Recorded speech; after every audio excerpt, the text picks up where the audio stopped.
టర్కీకి వచ్చిన ఒక పెద్ద జబ్బు ఏంటయ్యా అంటే కీలకమైనటువంటిది ప్రతిసారి నెగిటివ్ స్టాండ్స్ తీసుకోవడం.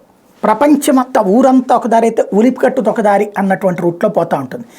తాజాగా అమెరికాని హిపోక్రైట్ అంటూ మాట్లాడుతుంది. ఉక్రెయిన్ గాజా విషయాల్లో అమెరికా చేసింది తప్పు అంటుంది. మరి అదే సందర్భంలో అదే రష్యా దగ్గర నుంచి ఆయిల్ కొంటోందే టర్కీ. అదే సందర్భంలో ఇజ్రాయెల్ మీదకెళ్ళి దాడి చేసింది హమాస్ తీవ్రవాదులు. హమాస్ తీవ్రవాదుల మీద ప్రతీకారం మాత్రమే ఇజ్రాయెల్ తీర్చుకుంటోంది. రెండవది, ఈ రోజు వరకు హమాస్ తీవ్రవాదుల చెరలోనే ఇజ్రాయేలీ పౌరులు ఉన్నారు 130 మంది దాకా.